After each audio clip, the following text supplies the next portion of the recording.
You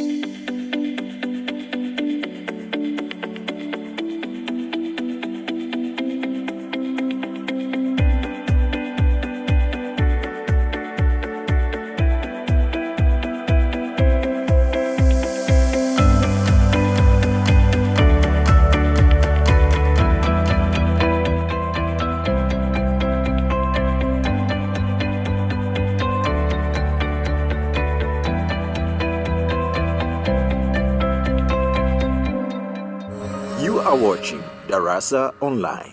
Dear students, welcome to Darasa Online.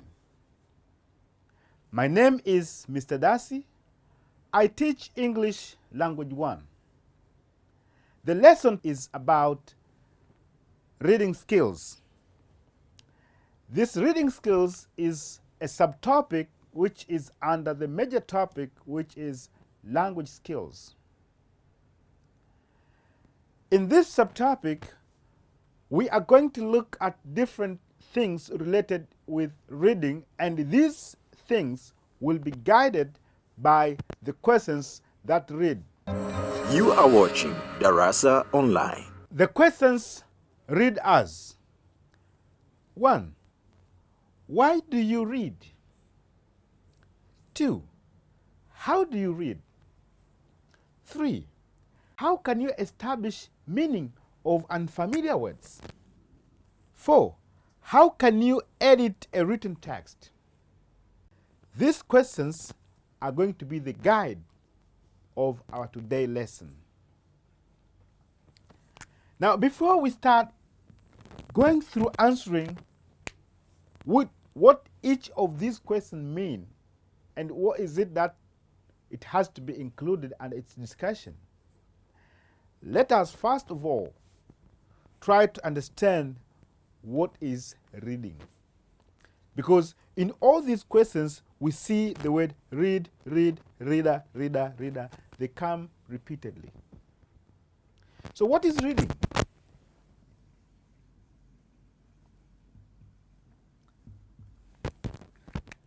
Reading is an act of passing our eyes through the written words from the beginning towards the end of the text. I repeat, that reading is an act of passing our eyes through a written word or a written text from the beginning towards the end of the text. That is reading. I say you pass your eyes through the written text. So the question could be, what should we read? Or what to read? Actually, we read anything which is in print. Whether it being written by hands and or being printed in a computer or whatever it has done to do. But so long as it is in writing, then a person can pass through his or her eyes, and therefore that is reading. We read newspapers. We read notes that we develop in classes. We read books. We read articles. We read journals. And many more other things that you can mention as long as it is in print. So the point here now comes. Why do you read? We read basically for 3 reasons. A person may decide to go for reading as he or she is in search of a knowledge. You want to be informed about something. So you cannot be informed about something if there's nobody that can tell you what you're looking for is. So books, articles, newspapers, journals, they could be the answers of what do you want to know. So we read in order to get information. And as we know, that information is powerful. But also, some other people, not only that they want knowledge, we also read for entertainment. That a person might opt for reading in order to be interested, in order to relax, in order to refresh his or her mind. So you go to some certain kind of a text and read as you're trying to look for some areas which are interested. We'll see it as we go forth. But other people, they engage in reading as they would wish or they would want to edit their work or to edit other people's work. When you want to edit a work, you cannot do it without going through the written words. Those could be the reasons as to why people involve in reading. The other question could be something like, how do you read it? How to read? How do you go about the written text? So some people sometimes, this question of how do you read, they can ask in the normal or the known previous other time as what are the types of reading. But actually here, we want to discuss about the methods that a person has to apply when he or she passes his or her eyes through the written word.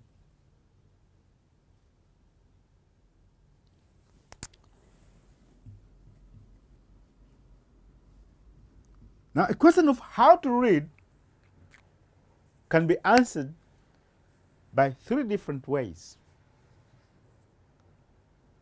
When we pass our eyes through the written words, how different is it that our eyes go through? At times, you find our eyes can pass through the written words as quick as possible as a person is looking for general information. So if you want to know generally what is the overview of the whole text, you simply pass your eyes through the whole written text quickly, and you'll get that general information. When you do that, how can you go through that? You either read the topics, you read the subtopics, and or you read the title of the chapters, and maybe when it comes to the paragraph, you read the topic sentence, and or you read the concluding sentence, and or you read the executive summary, and or you read the introductory notes. Such kind of information can give you an overview of what the whole text is all about. This method is normally used by people when they are looking for a book which is suitable for the subject that they want to study. Because you cannot just start taking a book and reading from page 1 and up to the last while you are not sure of whether this book is useful or not. This method is called skimming. A method that resembles to skimming as a person passes his or her eyes quickly in a written text is scanning.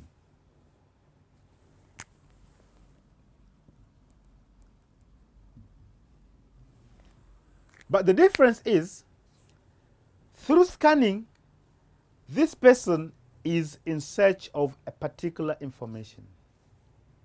That you pass your eyes quickly in a written text, while you have the information in your head that you are going to look into that text. you want to make a confirmation of what you know is whether true or not. For example, maybe at a certain time on TV program, they will portray 1, 2, 3, 4, 5. But you're not sure of whether you have spotted the exact time or not. So it is at that time when you go to the timeline of their program's presentation to check and confirm exactly if what you know is exactly what is written. So what you are doing there, you'll use scanning to search for that particular information.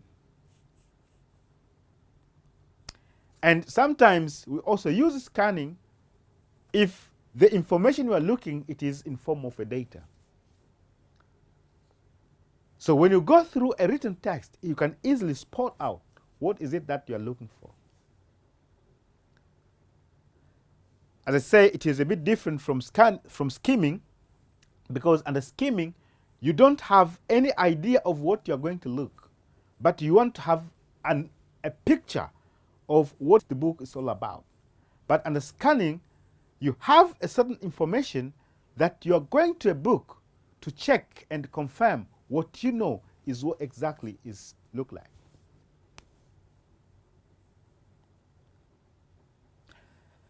That is scanning. But the other type, or the other method of reading is extensive reading. This is also a reading method that a person has to pass his or her eyes through the written words. But at this point, a person will have to be skipping some of the words or some sentences, sometimes even a paragraph. Why skipping? You skip those words, you skip the lines, you skip the paragraphs simply because you are looking for an interested area. The area that when you read, you'll find yourself being entertained. So in simple language, when you read using extensive method, you read for pleasure. When you're reading for pleasure, you cannot read anything that comes on your way. You read only that which makes you enjoy. So as you skip, you will be looking for interested areas. That is extensive reading. So people who read novels as they are relaxing, they normally tend to use this. And of course, which thereafter at the end, they find themselves, they have read a lot of things or a lot of books for a very short time, because many other pages might have been left without being read. And the last method,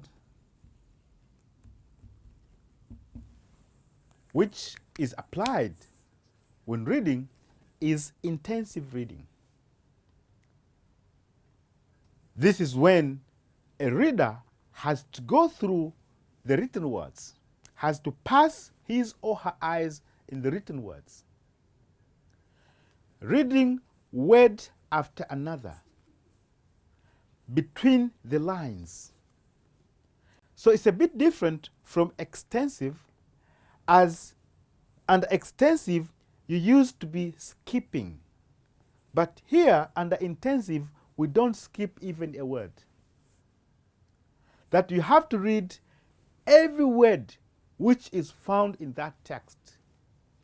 And you have to go between the lines to get all the necessary information that you need. This method of reading type, we normally employ it when either we are reading as we are preparing ourselves for our exams, especially to things that seem to be new to us, or when you read for a contract, you want to understand all the details of what is in there so that you should not miss any point. That is how people read. So the method that you are going to apply in reading will, of course, depend on the purpose of your reading. If the purpose of your reading is to entertain yourself, then definitely you have to employ extensive. You cannot talk about you want to have a knowledge and then thereafter use extensive, because in that case you'll miss some of the information, if at all. You'll use extensive. So the purpose of your reading will determine which method that you have to apply when you go for a text. Now remember, when we read, whether we want to be entertained, there's skimming, scanning, or intensive, end of the day, you must understand what you read. That is the intention. You cannot just go for reading if you don't understand. So understanding of the message that has been presented is also more important. It is no wonder that we as human beings, and especially if you are learning a language as your second language, it's not that you could be able to understand all the words in that language. Even when you talk about the first language, for example, Kiswahili, you can have a written text in Kiswahili, but do you think you are able to understand all the words that are written in the text? So there is a possibility that when you are reading, you might come across words which are unfamiliar to you.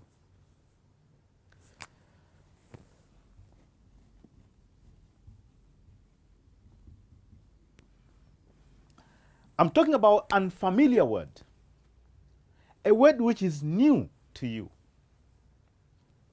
So we are talking about sometimes when you read a text, it is very possible that you can come across with words that are not known to you, that you have never come across them. So what do you do about them? Because end of the day, the intention is for you to understand what does that text mean. You are watching Darasa Online. Now, in order to know the meaning of unfamiliar words, there are different ways that a person can apply. But before that, we said, when you want to read, you definitely have to know, or you have to collect all the necessary resources that you need for. In that case, it is obvious that you won't miss a dictionary on your side.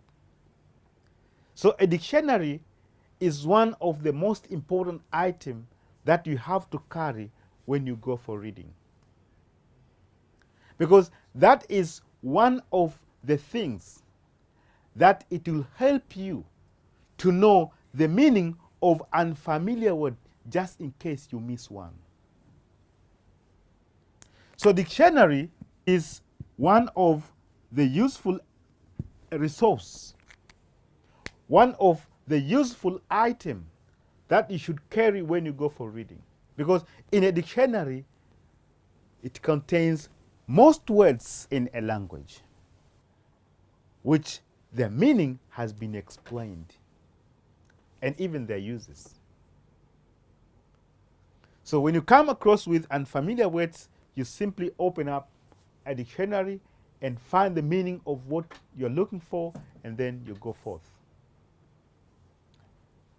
Mind you, there are times the meaning that is explained in a dictionary might not relate with the word that you have read in a text. Now, when you take the meaning from the dictionary, if you place it there, you find no relationship. You'll have to think on an alternative way on what could this word mean. So there is another way of establishing meaning of a word, and this one is known as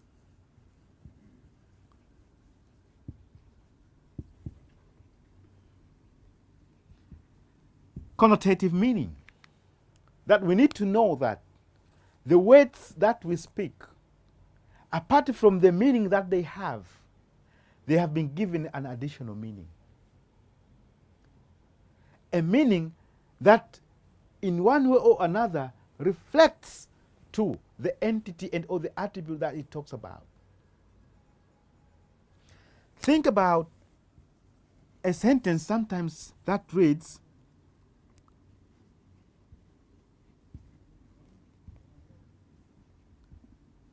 Juma is a lion. So here we are talking about a word lion.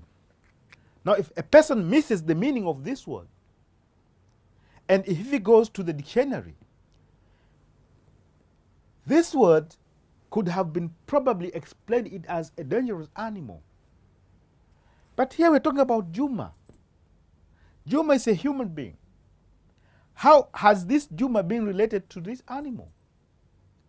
So in this case, we see now that there are some certain attributes that a lion possesses, which one of them probably could also be possessed by Juma. And in that case, Juma is now related to this dangerous animal because of only that behavior. So the word lion has been given an additional meaning apart from the one that it has from the dictionary. So we need at times to know that there are words that have been given additional meaning apart from their original meaning from the dictionary. So when you read texts, we need to have that also in mind. The same applies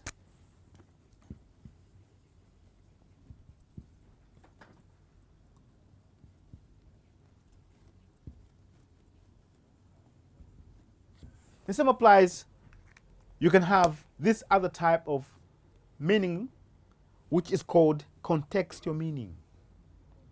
That you establish the meaning of a word depending on the context in which the word appears. You know, when we speak, there are environments that we are speaking about. So the same applies when we are writing. These words that we write, the choice of one word has a consequence to the selection of another word in terms of meaning.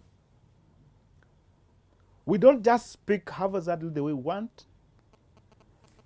We speak or we write by choosing the words that we are to write.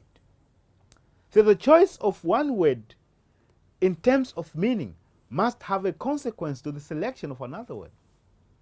Even though there are some words which are unrelated in terms of the grammar.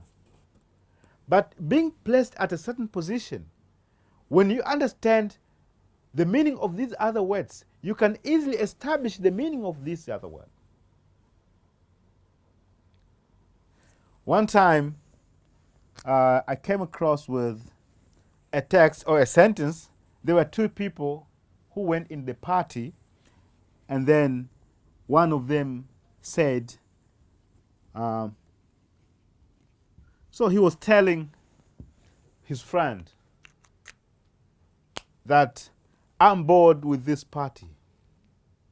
Let's book. Now, my interest was on that word book.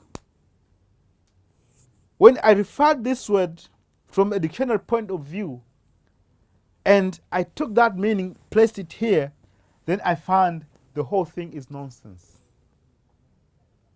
So in that case, I started looking at these individual words and trying to see which meaning could these words provide. And in relation to this one, what exactly this friend was advising. I think you can understand what I mean here, that this word book, it could have been replaced by simply the word what? The word go. Or the word leave, let's leave. So it is in this case where now we are told that when we are reading, the words that we come across, they do not necessarily, or they do not have to have the meaning which have been explained in the dictionary. So it is you who can establish the meaning according to the way you understand, according to the environment in which the word appears. And this is the most advisory type of meaning that we should always apply, either when we are writing, when we are reading, and or even when we are listening. The context in which something has appeared, it could have made somebody to understand in that way.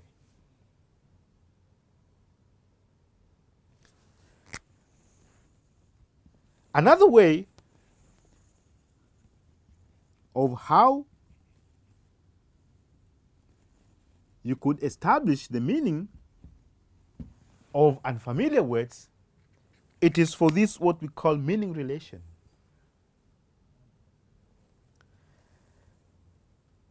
Words normally relate in one way or another.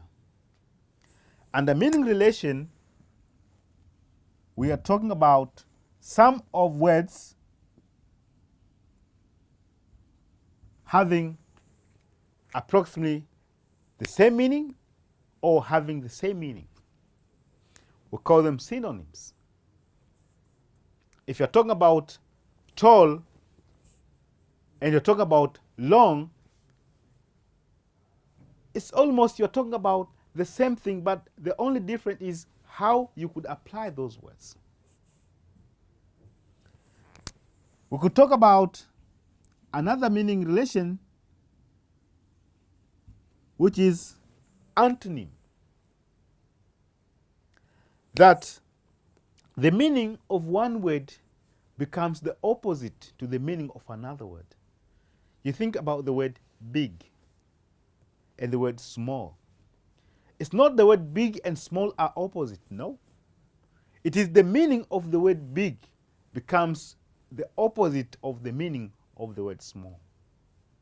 So once you understand the meaning of one word, it can help you to know the meaning of another word when you think about establishing what we call meaning relation. And maybe the last way on how you can understand the meaning of unfamiliar words is by looking at the way a word has been formed.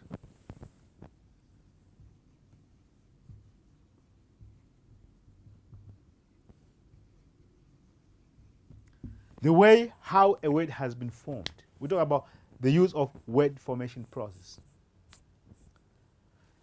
In the previous topic, I remember you have seen that there are some words, when we want to know the meaning of a new word, we just go back to look at the meaning of the individual words. For example, we had the word motel, if you remember, where we said this word has been formed by joining part of two different words, part of the word motor and part of the word hotel.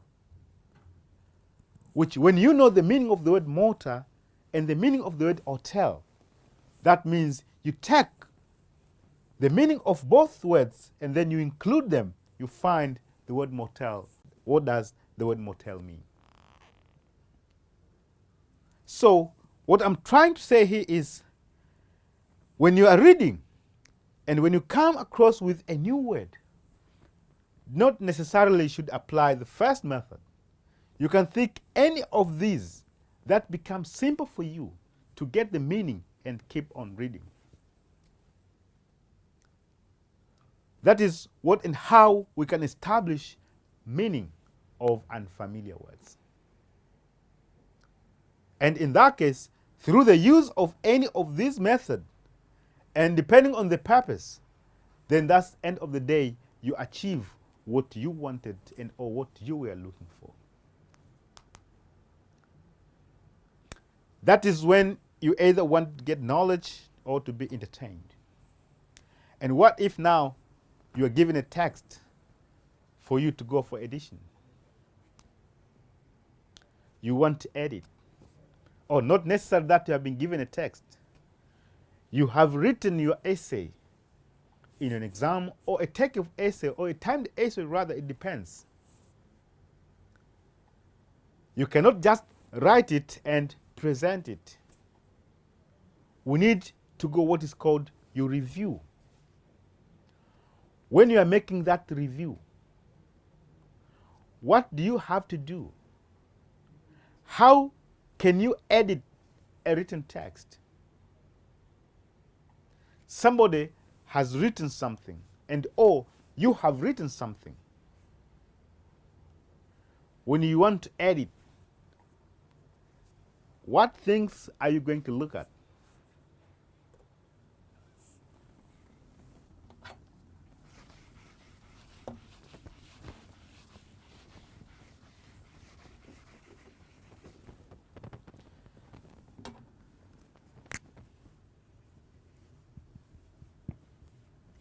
Now, when you want to edit a piece of work, there are things that we have to consider.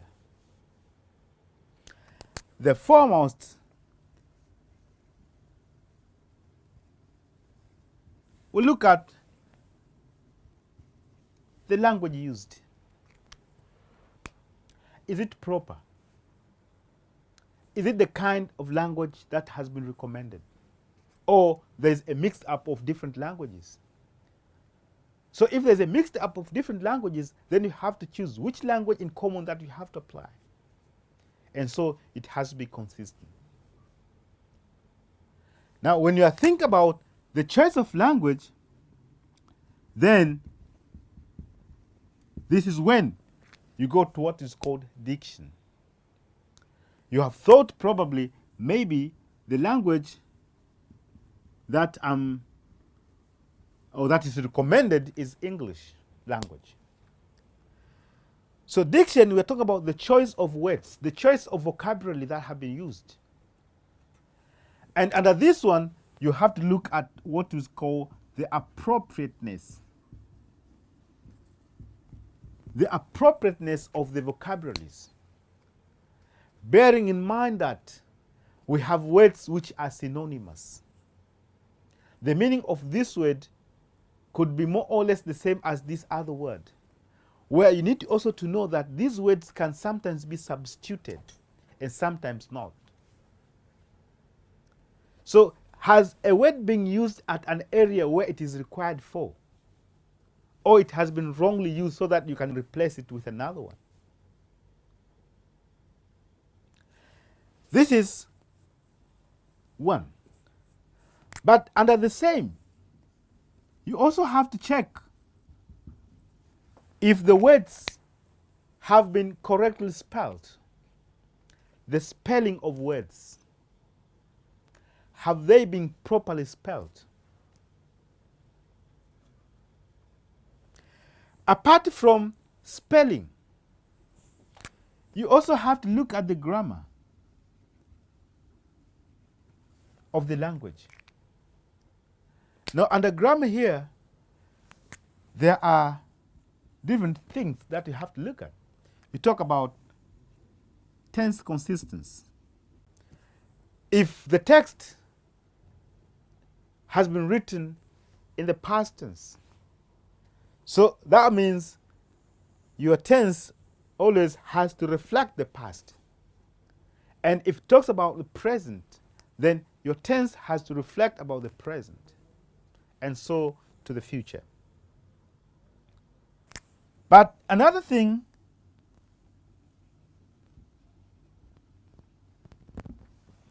is about agreement, the concordance. When I talk about agreement, I'm talking about when we are writing, as I said before, that the choice of one word must have a consequence to the selection of another word. And sometimes maybe if I have to put this more correct, we talk about subject-verb agreement. If the subject is in singular, when it comes to the verb, does this verb reflects or does this verb agrees with the subject?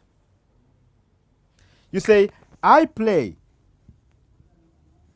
but when I change to he, will I have to remain with the play or the play has to take the inflection?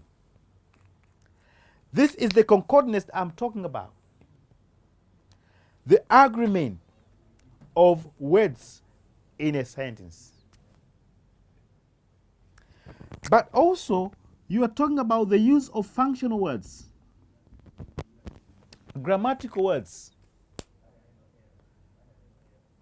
like auxiliary verbs, prepositions, the use of articles, and such kinds.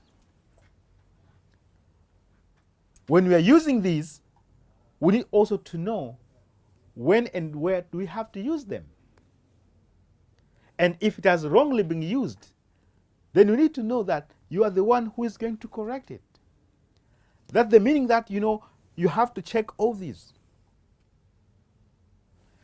But also, we have to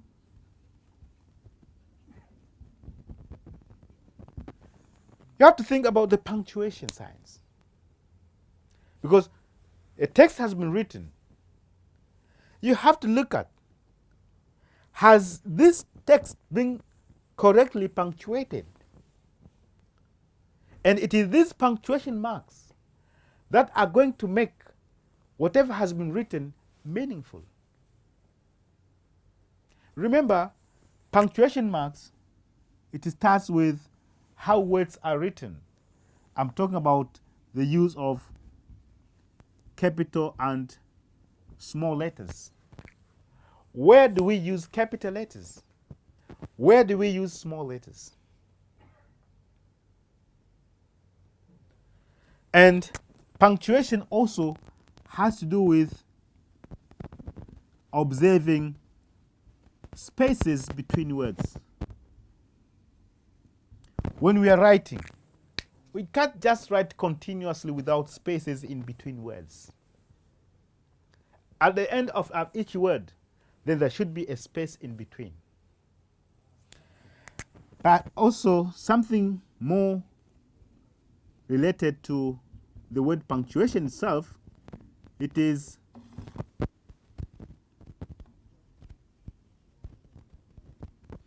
the use of punctuation marks and punctuation signs. Things like full stop, things like comma, things like semicolon, a question mark, an exclamation mark, a hyphen, colon, etc., etc. Those punctuation signs or those punctuation marks, they are very important when a person is writing a text. Failure to observe them, it might make a text not being understood in the way it has to. So when you are editing, or when you are editing a work, you need to observe these. Have they been used in a way that they're supposed to? And if not, that is when you'll need to correct. And the last thing in editing, and especially when we are dealing with our essays and these small editions, you talk about the meaning of what has been presented. And in that, we look at the fact and the opinion of what has been written. I need us to know that what is written, some of these things are facts and others are opinions. Facts, we are talking about things which are true of its happening. Something that you can prove. And opinion, you talk about information which might either be true and or not. So that could be somebody's way of viewing or somebody's way of expressing his or her ideas. As an editor, when you are editing a work, you need to observe all those. That if this information being presented, and so if it's a fact, try to look at the way it has been written. Has it been written correctly and or not? But of course, you cannot correct somebody's opinion. So that's the reason why we also have to look at either something being a fact or an opinion when you're trying to edit a piece of work. And with this, I understand now that When you're given a text, you'll be sure to know why do you have to read that text. And definitely you'll have to think about which method of reading that you have to apply so that it could suit the reason of your reading. And when it comes that you meet with a new word that is unfamiliar, then it becomes easier for you to know how you can get the meaning of that unfamiliar words depending on what we saw sometimes before. And if you are editing a work now, these are the things that you have to look at. With this now, I want you to read this short text and edit it according to these few points and or these few explanations that I have or that we have discussed. Now, my dear students, as I said, at a point when you are reading a text, you can read it for knowledge, you can read for being entertained, and or you can read as you want to edit. And I have given you the skills on the things that you need to apply when you want to edit a piece of work. Now here we have this short text, a very simple one. I would want you to apply the knowledge that we have received in this discussion, and you apply trying to edit what has been written in this text. If I have to read, very possible I'll be trying to give you some guides on how you have to edit, especially by putting full stop, comma at some areas where they are not. So try to spend 2 minutes as you copy it down and or as you read it, and end of the time try to edit through using these short information that we have given. There are different other things that a person has to apply when he or she wants to edit a work. But here we are simply editing short and simple text, differently from when we want to edit a book, where you have to think about the paragraph and such many more other items. After editing the piece of work that I have given you, then at the end of it, a person might ask himself or herself, why do people edit texts? The intention of doing all this, we want to have some several effects that editing can make or that editing can produce. The reasons as to why we are editing. One, sometimes the writer of a piece of text might have forgotten some of the important information.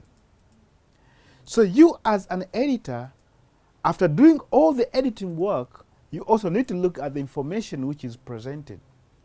That is it satisfactory? Is it enough? Does it contain all the necessary information?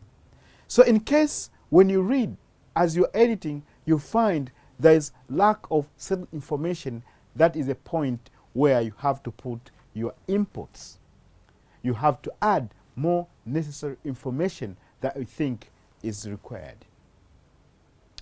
But not only adding, as you read, sometimes you may come across with information that you think is more than necessary. It has already been written, but you find there is kind of repetition maybe, and or there's additional other information which are not that important. And it is for this reason that the editor has to delete certain information. You say either you delete, you remove, Or even sometimes some people say, you do what? You omit it. But as I said, we only omit information that we think it does not add value to whatever has been written. As we omit, sometimes we think that we don't have only to omit, but rather we do omit, but not everything that it talks about that particular information. So in that case, you might think of reducing as well. That you have a lot, so you want to make it short, and that's where you remove some of the information and you retain some certain information that you think is more important.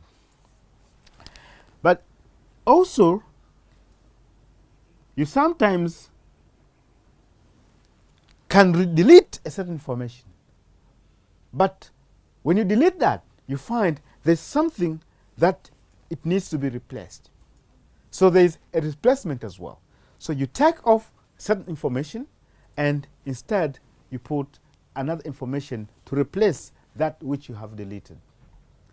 But not necessarily. Sometimes you remove the information, but of course these grammatical words, sometimes when people write, they mix up the things. So you find instead of maybe putting an article a person has put an. So it is at that point when the editor has to substitute and make a replacement of those kind of words. Or sometimes even the prepositions, sometimes the pronouns, and many more other grammatical words that might have not been used appropriately.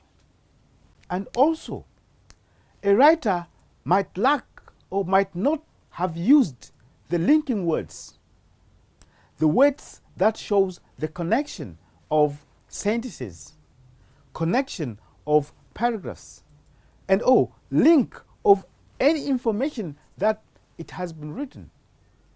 So as an editor, when you read, you have to look all these things.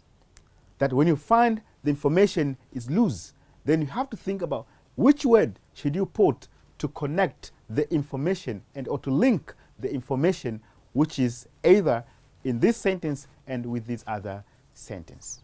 So it is at this time when we have to create a new expression that could produce that linkage, that could produce the coherence and or the cohesion of the text. But all this, what you are doing, you are just trying to modify and or to improve your text. Thank you very much for listening. Keep on watching Darasa online. I expect to meet you again in the next lesson.